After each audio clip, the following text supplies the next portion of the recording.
Graça e paz da parte do nosso Senhor Jesus Cristo. Uma alegria estar aqui com vocês nessa manhã. Agradecer ao nosso irmão Taí pelo convite. Hoje à noite eu vou estar lá na igreja congregacional do pastor Mota. Então, durante esse dia, vamos estar aqui e retornamos amanhã ao Recife. Deus abençoe a todos nessa manhã, um prazer revê-los. Queria convidar você para abrir sua Bíblia em Marcos, capítulo 3, do verso 13 ao 19.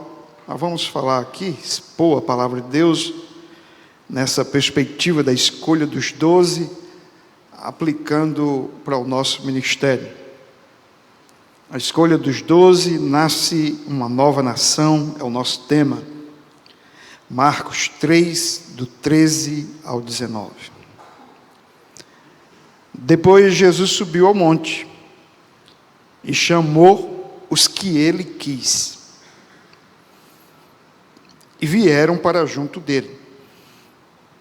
Então designou 12, aos quais chamou de apóstolos, para estarem com ele e para os enviar a pregar, e a exercer a autoridade de expulsar demônios.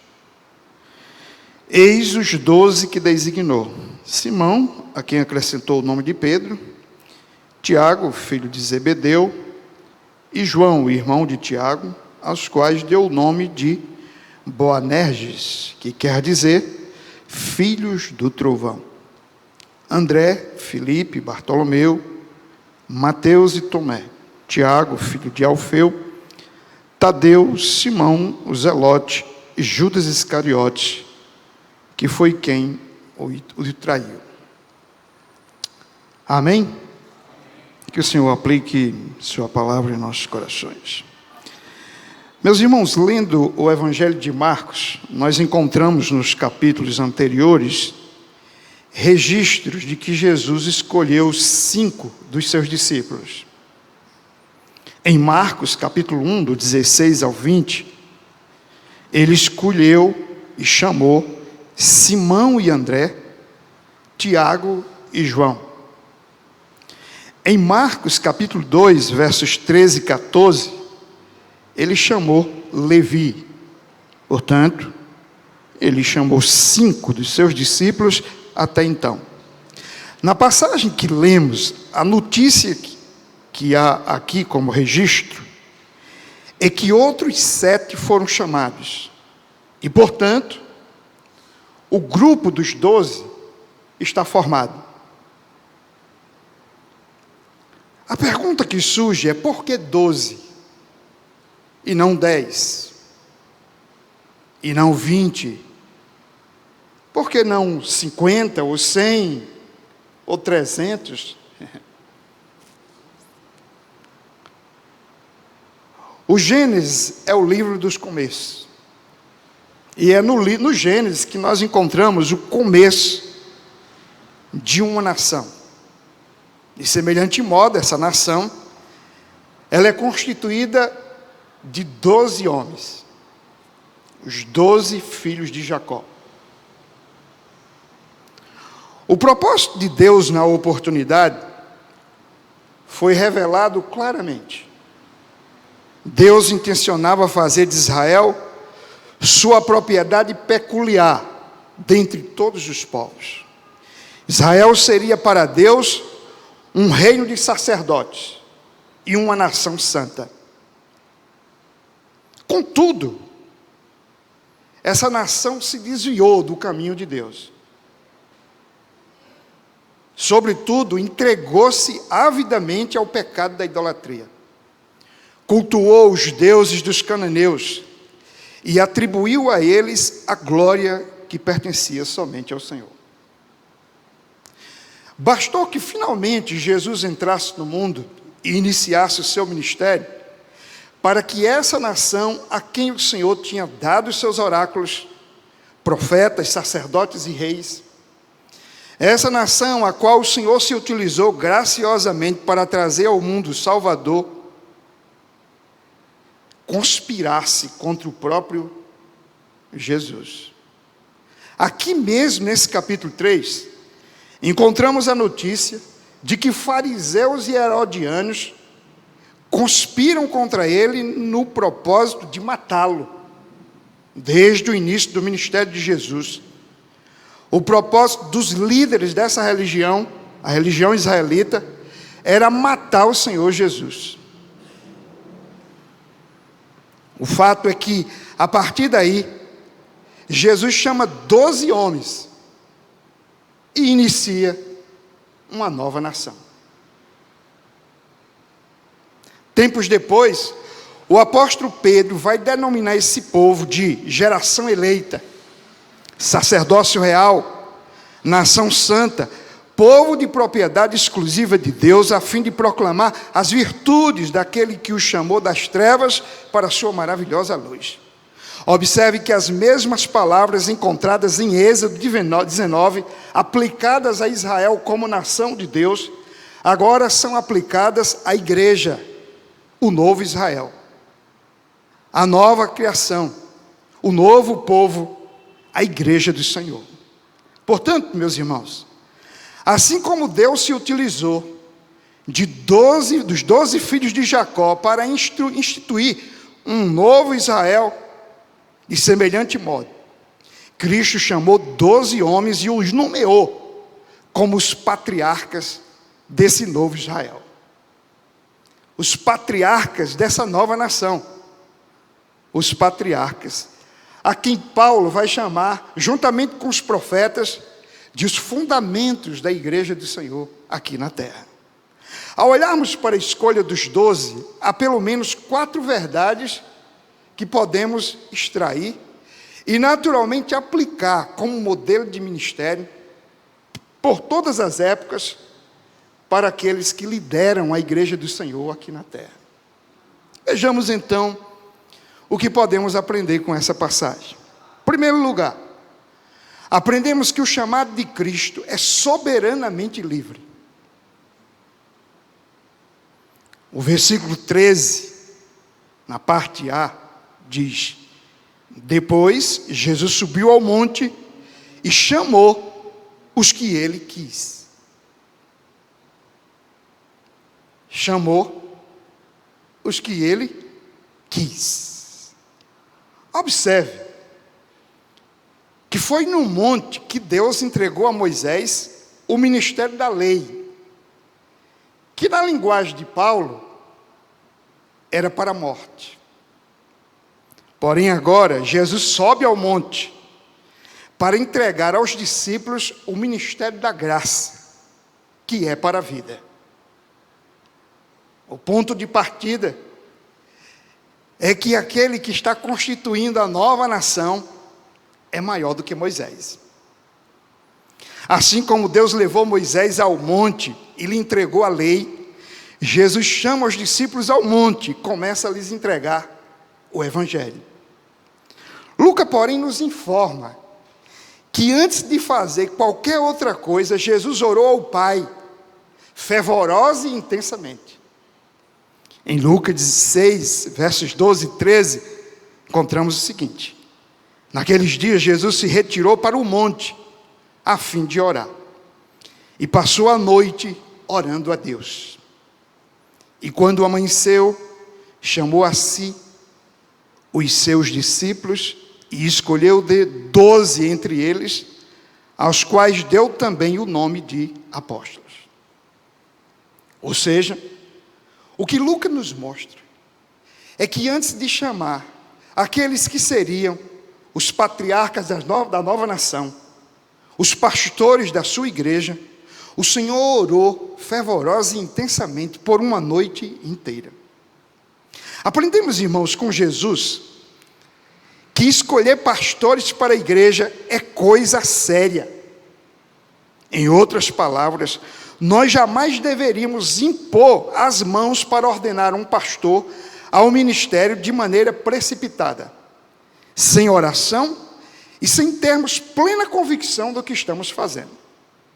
Portanto, antes de chamar os pastores da igreja, Jesus orou ao Pai. Isso significa dizer que Jesus se preocupa com o bem da sua igreja. Digo isso porque se tem uma coisa que está banalizada nos nossos dias, é a ordenação ministerial. Ela acontece pelos motivos mais banais, pelas motivações mais equivocadas, pelas razões mais pecaminosas, pelos interesses mais espúrios e, sobretudo, por perspectivas absolutamente humanistas.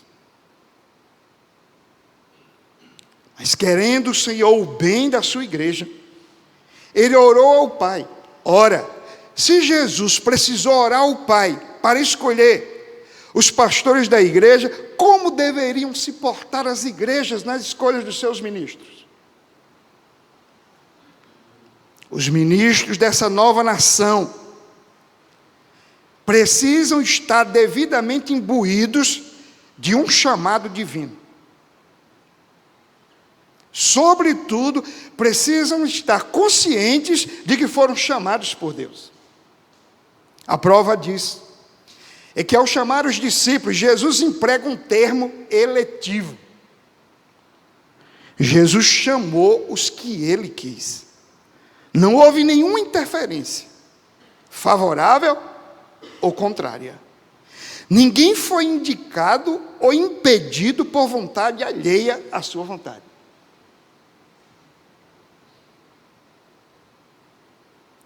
É interessante observar o jogo político que ocorre nos governos. Uma vez eleito, começa a batalha. E durante todo o mandato, está lá. Tira ministro, põe ministro, de acordo com as indicações ou de acordo com as conspirações. Mas no caso de Jesus, ninguém fez indicação. E ninguém disse, não chame esse ou aquele. Ele, soberanamente livre, escolheu os que ele quis. Uma vez que o chamado foi direcionado a quem ele quis, isso significa que a vocação é um ato da livre escolha do nosso Senhor. Ele é soberanamente livre para dar à igreja ministros verdadeiramente vocacionados. Diga-se, somente quando esse ministro procede do Senhor, há nele a devida vocação. Os líderes da igreja são designados, portanto, por Deus. Deus entrega líderes à igreja como dádiva da sua graça. Efésios 4:11. Gosto de repetir que Deus não dá igrejas aos pastores. Deus dá pastores às igrejas. Quando nós achamos que a igreja é nossa, e não daquele que a comprou com o seu sangue, perdemos o foco do nosso ministério.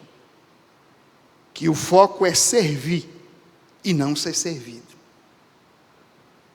Nosso Senhor fez o que lhe aprouve, conforme a vontade do Pai.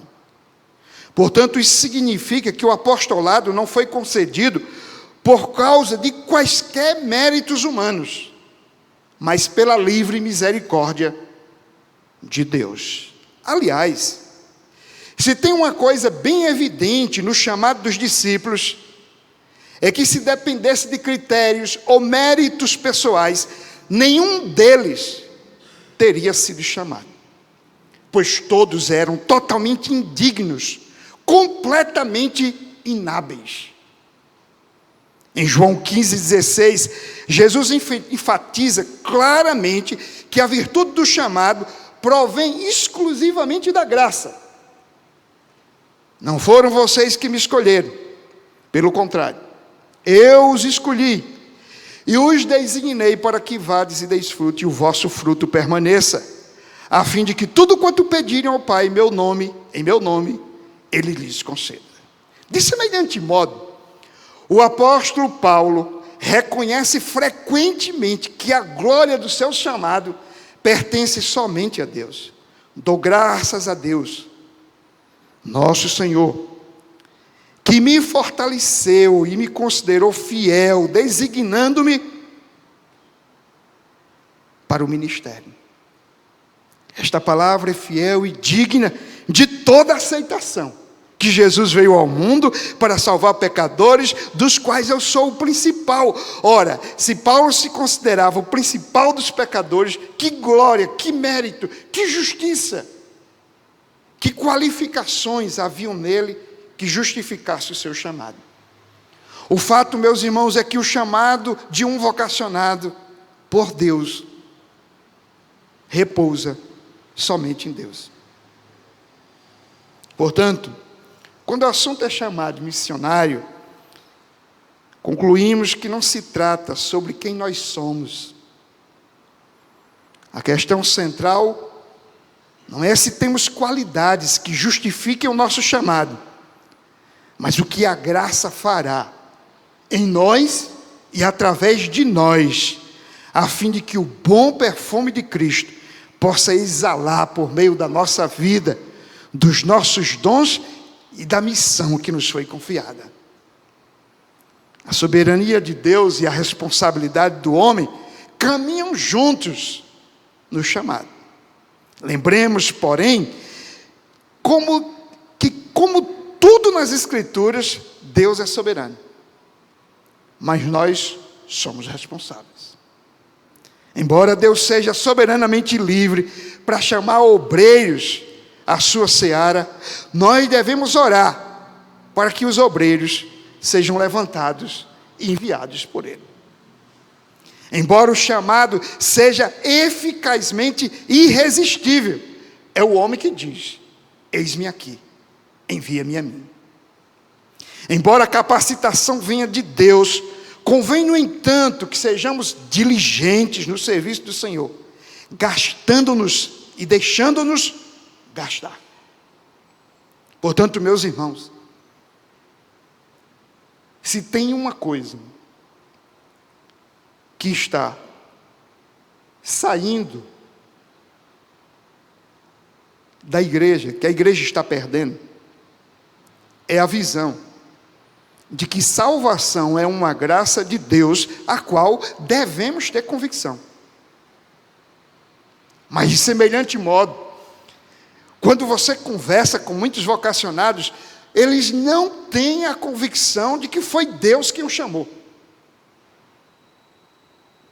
Eu me lembro que quando eu estava no seminário, alguns diziam: se Deus não me chamou, eu vou como voluntário. Isso é contrário às Escrituras. Ninguém toma para si essa prerrogativa. É Deus quem chama. Nós não podemos ser voluntários na obra de Deus, ministerialmente falando, se Deus não nos chamou. Lembre-se, tudo é uma convocação de Deus. É Ele quem decide, quem trabalha na sua seara. E nós temos que considerar isso um grande privilégio. Se Deus é soberanamente livre no chamado dos seus ministros, em segundo lugar, o texto nos mostra que o chamado de Cristo é espiritualmente transformador.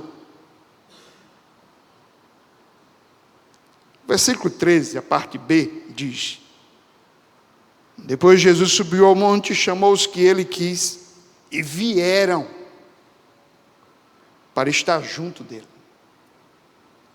O verso 14 diz: então designou 12, aos quais chamou de apóstolos, para estarem com ele. Perceba a ênfase aqui.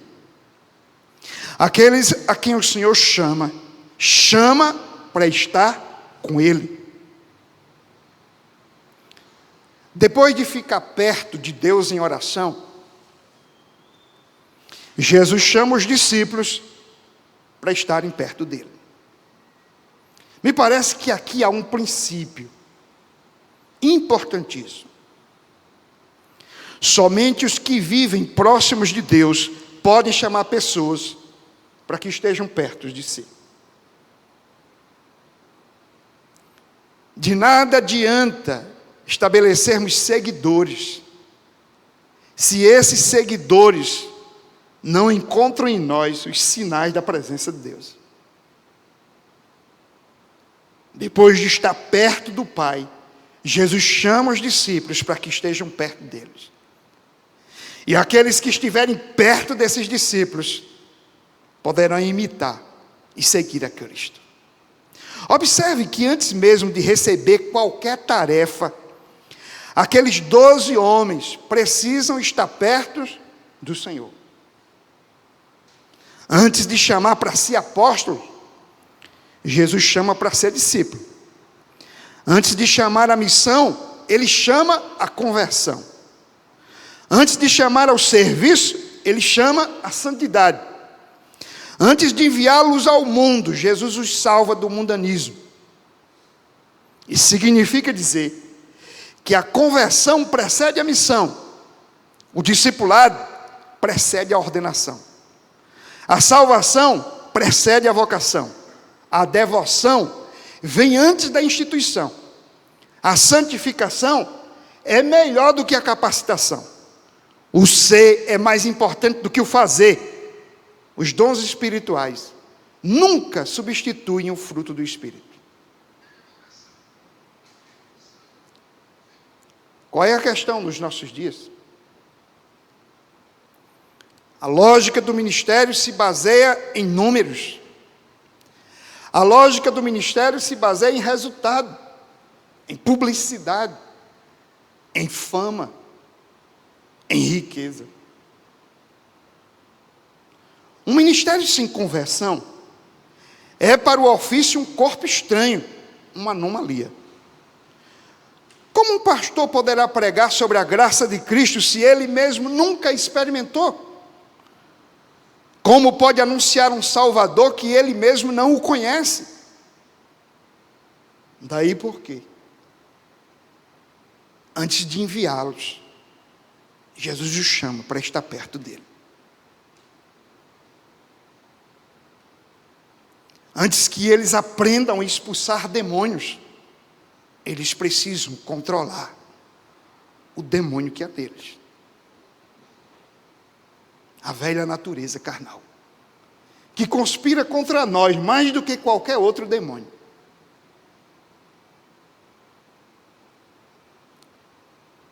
J.C. Halley alertou: ninguém prejudica tanto a causa do cristianismo quantos ministros não convertidos e mundanos. Esses são um estímulo ao incrédulo, uma satisfação para o diabo, uma ofensa a Deus. É por isso, meus irmãos, que eu costumo repetir com base em Isaías 6. A maior tragédia que pode existir é quando alguém diz: eis-me aqui, sem que antes, ou sem que nunca tenha dito: ai de mim. Obreiros não santificados, obreiros não quebrantados, obreiros não convertidos, não purificados, que nunca sentiram o impacto da brasa que saiu do altar, como irão em nome do Senhor?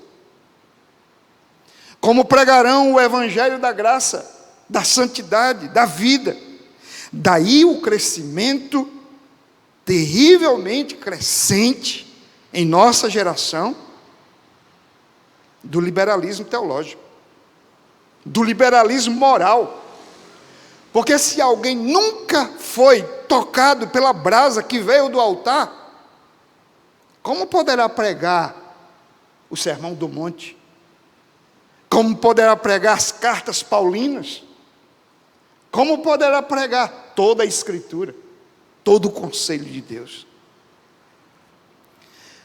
Dito isso, precisamos olhar para o treinamento que Jesus dá a esses 12 homens e observar que foi do agrado do Pai estabelecer um modelo perpétuo de liderança para os trabalhadores da seara.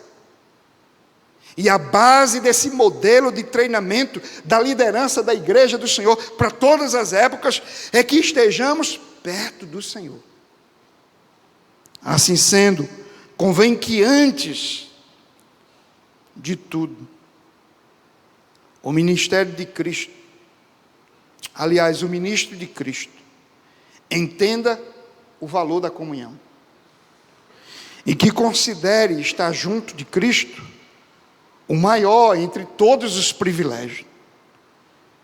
E estar perto de Jesus era uma condição obrigatória, a fim de que os 12 fossem treinados pelo exemplo pessoal e pelo ensino de Jesus Cristo. Jesus não chama primeiramente para ocupar cargos em nenhuma instituição, para realizar atividades. Jesus os chama para si, para junto dele. Jesus sabia perfeitamente que é um engano falar de capacitação ministerial sem transformação do caráter. Sobretudo é um risco falar de missão sem devoção. Ativismo religioso sem devoção não é missão, é profissão. Daí então é que Jesus chama os seus escolhidos para perto dele. Jesus sabe que o relacionamento pessoal é vital e prioritário para o progresso espiritual do discípulo. Meus irmãos, querendo Jesus que depois da sua partida, as credenciais do seu ministério estivessem presentes no ministério dos seus discípulos, ele investiu o tempo necessário a fim de santificá-los, treiná-los e capacitá-los. Aqui surge uma pergunta: de que maneira nós estamos treinando os novos vocacionados? De que maneira seminaristas são treinados, são acompanhados,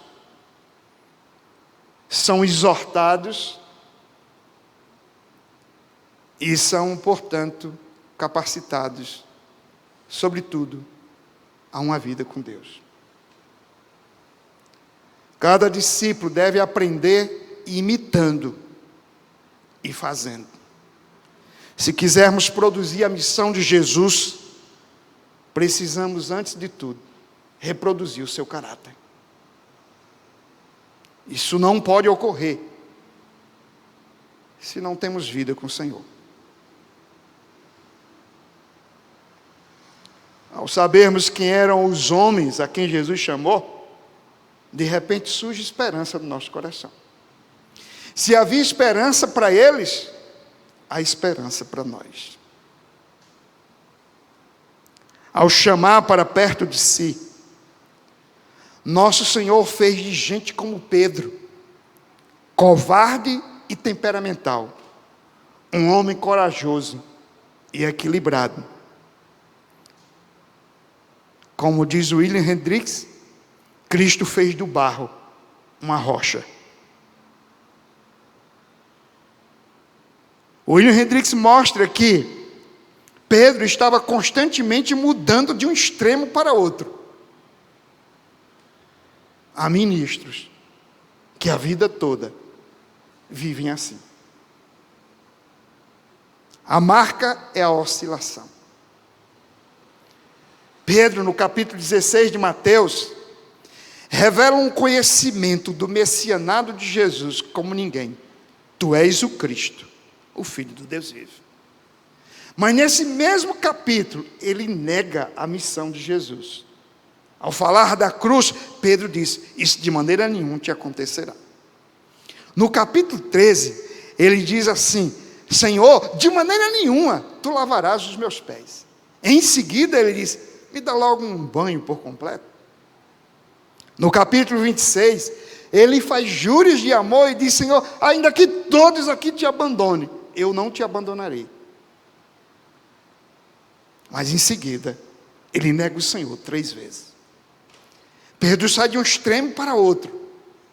A marca é a oscilação, é a inconstância, é o desequilíbrio. Age não por princípio, mas por manifestações carnais.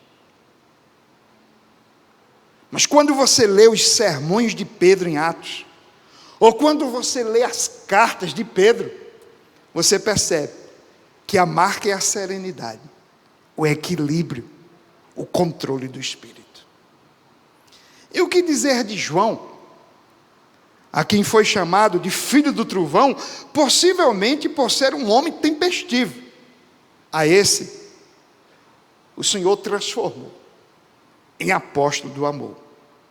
Mas eu diria que o grande milagre de Jesus foi conseguir juntar numa só comunidade homens cujas origens, temperamentos, ideologias e costumes eram de tendência das mais divergentes e conflituosas. Por exemplo,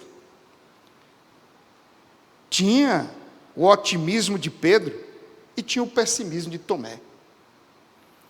Tinha gente de extrema esquerda, como Simão, fazia parte do Zelote, que normalmente estava desejoso de fazer motim contra Roma. E gente da extrema direita, como Mateus, o publicano Levi, que servia aos interesses de Roma. Mas tinha o oportunismo de Tiago e João, que politicamente deveria participar do centrão de Israel. Amava o poder. Queria estar um à esquerda e outro, um à direita e outro à esquerda. Ou seja, não importa quem estivesse no poder, eles queriam estar no poder.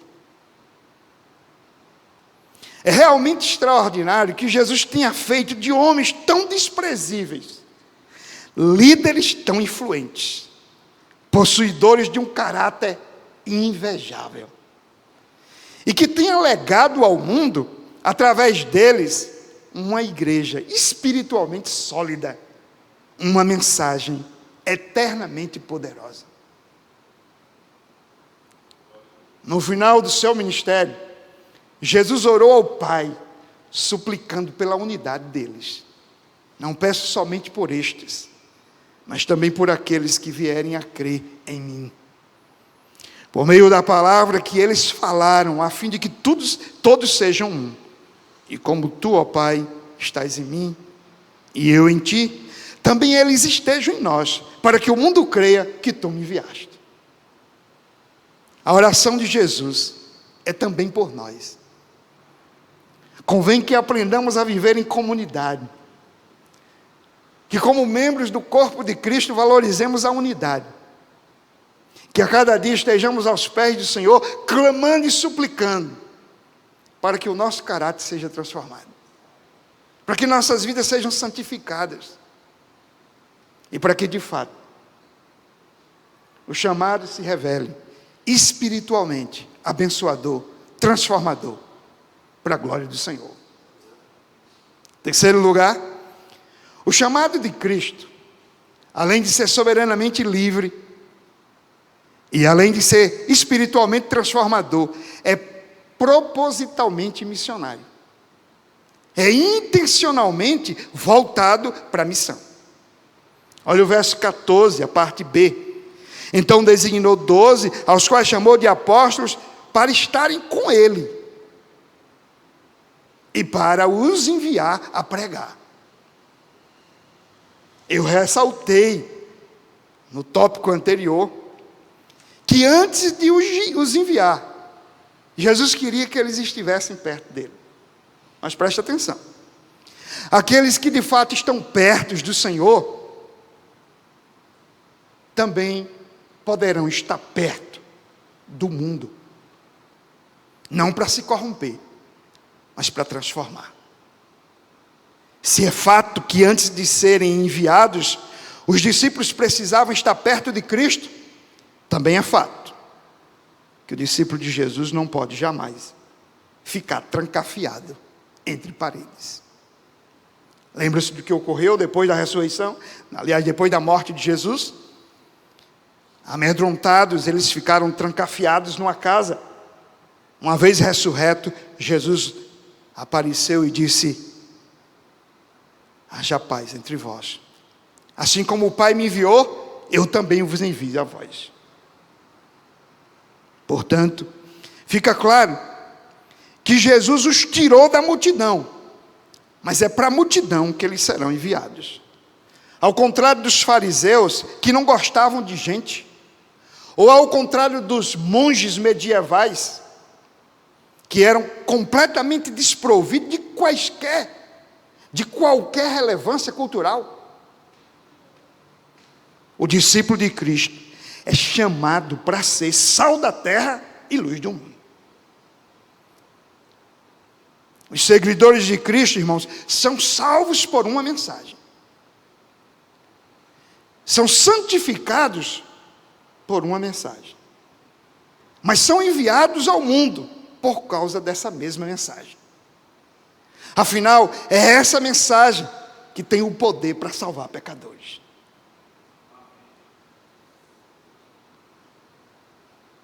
Todo aquele que um dia ouviu o convite de Jesus, dizendo: vinde a mim, deve ouvir ele dizendo: ide ao mundo. Mateus 11, Mateus 28, convergem para o mesmo propósito, a glória de Deus. Ao invés do vinde e vede, que caracterizava a missão do Velho Testamento, a missão do Novo é ide e anunciai. Queridos, uma coisa tem me inquietado: como a igreja tem perdido a capacidade de evangelização. Se tem uma coisa que esse IBGE pode nos mostrar, é que nós perdemos a capacidade de alcance nesses últimos anos e, sobretudo, nessa última década. O que tem ocorrido com muita frequência é que um presbiteriano vai para a congregacional, o da congregacional vai para a batista, o da batista vai para a Assembleia de Deus, o da Assembleia de Deus vai para Brasil para Cristo. E o que tem havido é um rodízio entre crentes, passando de igreja para igreja. Existe uma igreja móvel, e estamos diante de uma falsa impressão de que a igreja tem crescido. Quando muito, nós estamos alcançando aqueles que fazem parte de seitas evangélicas,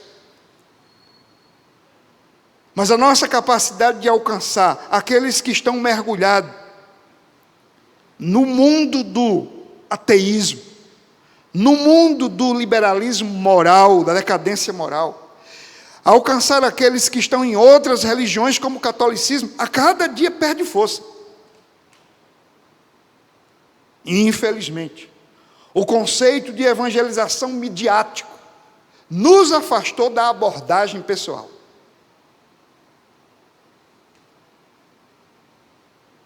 Mas o fato é que Jesus envia esses homens de 2 em 2.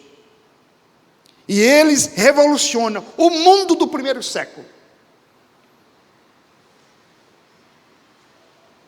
O fato é que aqueles que são chamados pela graça e que são agraciados de maneira que são espiritualmente transformados, são enviados ao mundo para levar uma mensagem de poder e de vida.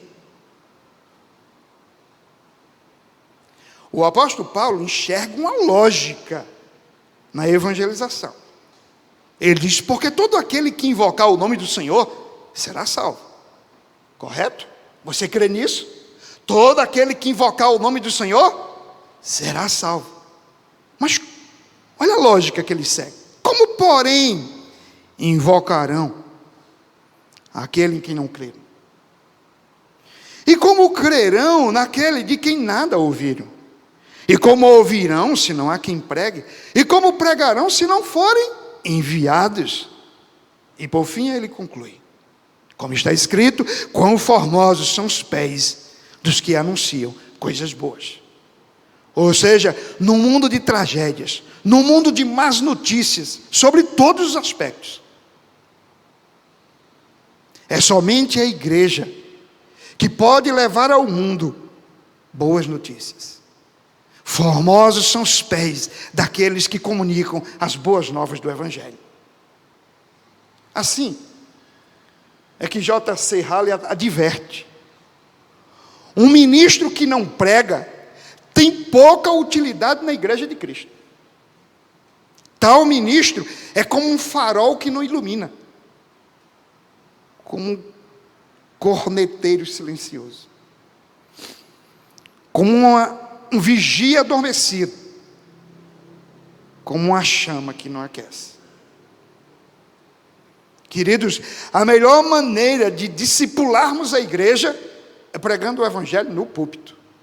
A melhor maneira de alcançarmos as famílias é pregando todo o conselho de Deus. A melhor maneira de despertarmos a igreja à evangelização é pregando o evangelho de que Cristo chama e envia aqueles que são chamados. Ensinar a igreja, doutriná-la e fazer essa igreja amar a missão que o Senhor confiou é um desafio nosso nessa geração. Numa igreja em que quase tudo é terceirizado, a igreja se sente bem em terceirizar a evangelização. Mas não esqueça, essa é a missão que o Senhor nos confiou. Pregar a palavra a tempo e fora de tempo é, sobretudo, a tarefa daqueles que são enviados. Eu costumo dizer que tem muita gente que sai por aí, abrindo igreja, plantando igreja, supostamente evangelizando, sobre a lógica e a motivação de mercado, sem que nada tenha a dizer. Mas em contrapartida, há muita gente lendo bons livros, e que tem uma boa teologia, mas que não está disposto a ir a lugar nenhum, para comunicar nada a ninguém. Isso significa dizer que o falso evangelho cresce. Igrejas completamente desprovidas de qualquer noção histórico-doutrinária. Assim, a gente se espalha. A gente teoricamente cresce, fugindo do princípio número 1 das Escrituras. Quando você lê o capítulo 12 de Atos, você encontra ali uma coisa. Tiago, foi decapitado. E Pedro foi solto. Herodes persegue a igreja, mas depois é morto. E se você olhar direitinho, o texto não quer enfatizar exatamente, em primeiro lugar, o martírio de Tiago, nem a libertação de Pedro. O ódio e a perseguição de Herodes, nem tampouco o juízo de Deus caiu sobre ele. Em seguida, o texto deixa claro qual é a ênfase de Lucas. E o evangelho crescia e se multiplicava. Ou seja, com ou sem perseguição, Deus permitindo o martírio dos seus apóstolos, ou Deus libertando miraculosamente. Deus permitindo que ímpios arvorem-se contra a igreja, ou Deus vingando o sangue dos seus santos. Seja como for. O que o texto vai nos mostrar é que o que importa é que o evangelho cresça. Essa é a finalidade de tudo. E essa é uma expressão que me chama a atenção em Atos. Que o evangelho cresça. Uma das terríveis coisas que pode acontecer é quando uma igreja cresce, mas o evangelho não cresce.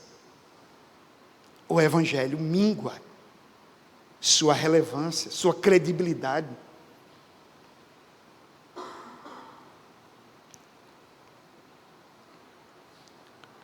Porém, não basta que preguemos. É necessário que aquele que é chamado pelo Senhor, pregue. Mas convém que aqueles que pregam possam dizer como João: o que temos visto e ouvido, anunciamos também a vós outros.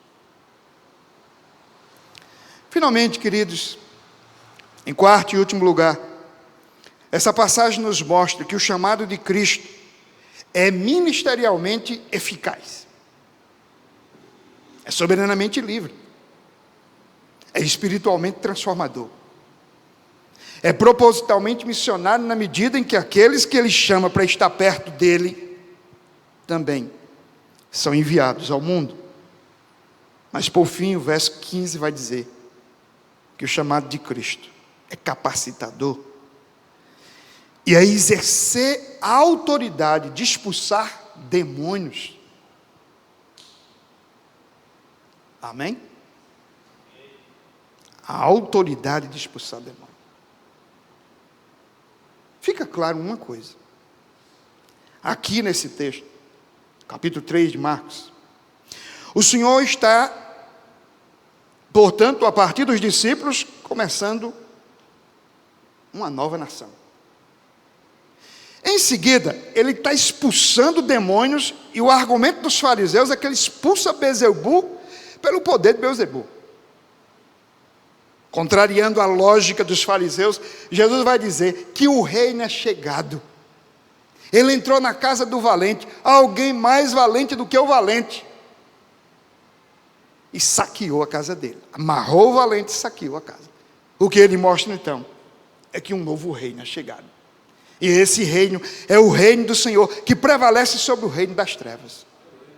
Sabendo o Senhor que o reino de Satanás iria constantemente conspirar contra o seu reino, manifestado na vida da sua igreja, o Senhor trata de dar autoridade a esses homens.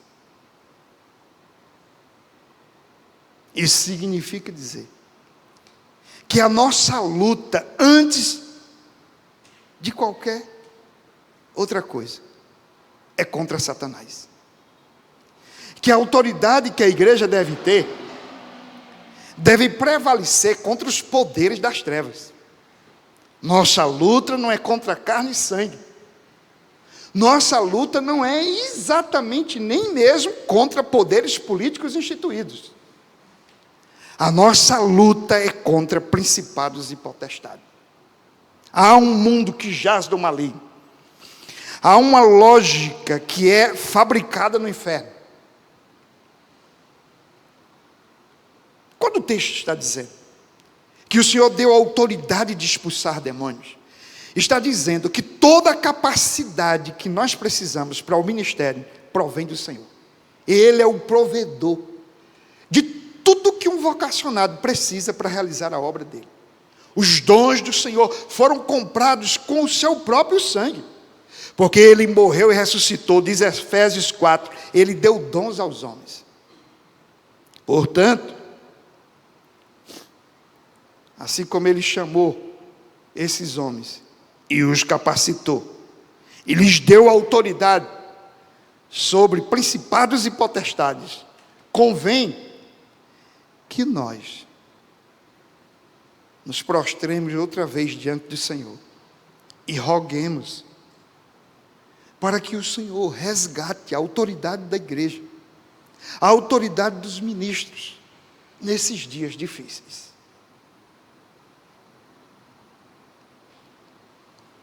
Mas preste atenção, se a autoridade vem do Senhor, todo o poder que porventura estiver sobre nós é um poder delegado. Nenhum de nós deveria orgulhar-se por algum dom, por alguma capacitação, por alguma realização. Se tudo provém do Senhor, tudo que vem do Senhor, já dizia Jonathan Edwards, precisa voltar para o Senhor, como o resplendor da sua glória.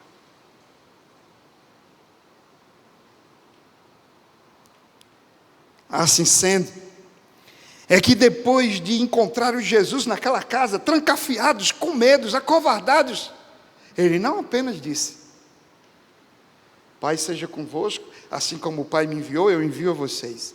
Ele também disse: recebei o meu Espírito. É exatamente por causa disso que no final de Lucas ele diz assim, permaneçam em Jerusalém. Vocês não devem ir a lugar nenhum. E não devem tentar fazer coisa alguma até que do alto sejam revestidos de poder. Em Atos capítulo 1, ele diz: ser-me-eis, recebereis poder ao descer sobre vós o Espírito Santo. E somente aí, vocês serão testemunhas. Ou seja, serão mártires, inclusive.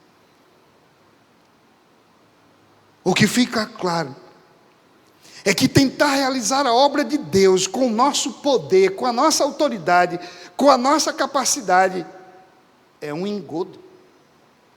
Precisamos que o Senhor avive sua igreja outra vez. Avive a nós ministros. Como dizia Martin Lloyd Jones, o que nós, na nossa labuta diária, não conseguimos fazer em 50 anos, o Espírito Santo faz em 5 minutos. Considerando que toda a autoridade vem do Senhor, e considerando que Ele já nos deu o Espírito Santo, fonte de poder e autoridade para realizar a sua obra, convém que clamemos ao Senhor. Amém, irmãos? Portanto, se o chamado é soberanamente livre, nós dependemos do Senhor. Se o chamado é espiritualmente transformador, nós precisamos apresentar o fruto do Espírito em nossas vidas. Se o chamado é propositalmente missionário, nós precisamos perguntar: onde é que o Senhor quer nos enviar para a gente pregar a palavra? Se o chamado é ministerialmente eficaz, isso significa dizer que a gente não deve padecer na obra do Senhor por falta de dons, por falta de poder e autoridade. Devemos buscar do Senhor a fonte de onde procede toda a provisão necessária para o nosso ministério.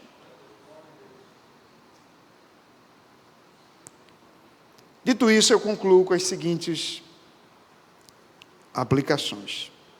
Primeiro, queridos, ao olhar para essa passagem, estamos certos de que a única condição de sermos plenamente usados por Deus é que a graça de Cristo seja plenamente operante em nossas fraquezas. A única forma de sermos plenamente usados por Deus é que a graça de Deus opere extraordinariamente em nossas fraquezas. Porque ao olhar para esses homens, perguntamos: como alguém que pretende fundar uma nova nação, um novo reino, uma nova família, chama homens tão desprezíveis como esses? O fato é que a maior dádiva que o Senhor deu ao mundo foi chamar homens como esse e entregá-los ao mundo. É a graça do Senhor que opera na nossa fraqueza. Segundo lugar, a única condição de sermos plenamente humanos é que Deus seja plenamente Deus em nossa vida. Meus irmãos, a lógica filosófica dessa cultura antropocêntrica e que penetrou em muitos setores da igreja é que, de alguma maneira, na medida em que a gente tem um encontro com Deus, a gente se torna um Deus. A gente descobre o Deus que é em nós. Mas preste atenção. Essa é a proposta da serpente. Se você comer do fruto, você será um Deus. E ao comer do fruto, o homem não se tornou um Deus, mas arrebentou com sua humanidade. Jesus veio exatamente para fazer de nós uma nova criação. E na medida em que Deus é Deus em nossas vidas, é que nós nos tornamos humanos. Conscientes das nossas misérias, das nossas fraquezas. Foi por isso que Jesus chamou esses homens para estarem perto dele, a fim de que na medida em que o Senhor fosse Senhor da vida deles, eles pudessem ser humanos, transformados e abençoados. Amém. Terceiro, a única condição do mundo ser plenamente abençoado é que o Evangelho seja plenamente pregado por homens enviados da parte de Deus. Eu não vejo que Jesus fundou um movimento político.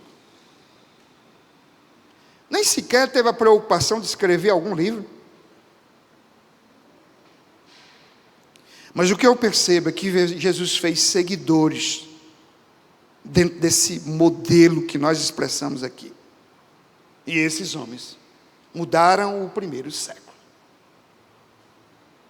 da história do cristianismo.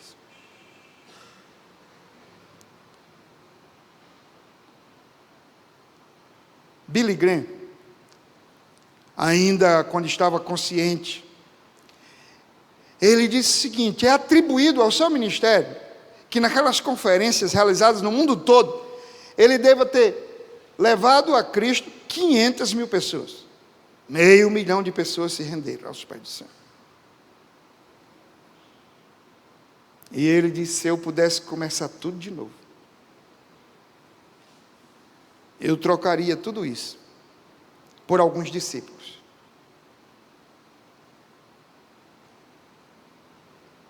Qualquer leitura simples dos 4 evangelhos vai perceber o seguinte: Jesus só acredita que o mundo será alcançado e impactado pela igreja através de discípulos. E é assim que a maior dádiva do Senhor ao mundo é o envio de homens que foram verdadeiramente transformados.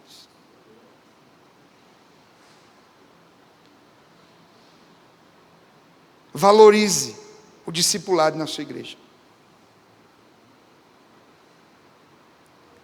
Eu não recebo um membro na minha igreja, seja por batismo, ou seja por aclamação, sem que antes, entre muitos outros assuntos, eu estude o Sermão do Monte, versículo por versículo. Às vezes recebo até mesmo seminaristas e proponho essa caminhada.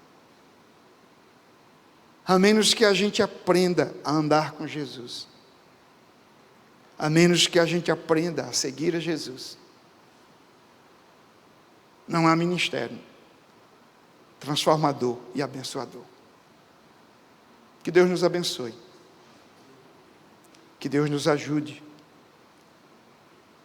para que o nosso chamado produza muito fruto e esse fruto permaneça.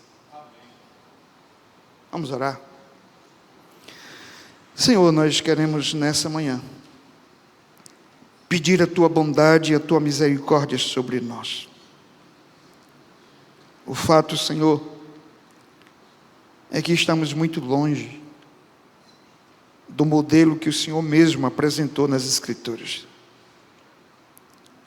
O fato é que muitos pastores são ordenados sem nenhum critério. E o que temos visto é que há um grande despreparo na seara do Senhor. Mas nessa manhã nós pedimos a capacitação que vem do Senhor, a transformação que vem do Senhor. Converte os nossos corações, santifica as nossas almas, Senhor. Porque se formos, de fato, espiritualmente transformados, poderemos ser enviados onde quer que o Senhor queira, debaixo da Tua autoridade, debaixo do Teu poder. E faremos as Tuas obras, e faremos discípulos ao Senhor. E o Teu nome será glorificado, a igreja será abençoada. E teremos uma sociedade melhor. Nessa manhã nós confessamos, Senhor, que muitas vezes temos invertido os valores que têm sido ensinados na Tua palavra. Porque temos de alguma maneira nos deixado embriagar por uma cultura que é sedutora e que nos oferece atalhos ministeriais. Mas nós te pedimos perdão e rogamos que o Senhor nos ajude a ler outra vez os evangelhos e resgatar o modelo de ministério que o Senhor propôs e que o Senhor determinou para nós. Assim oramos, agradecidos em nome de Jesus. Amém. Queridos, obrigado.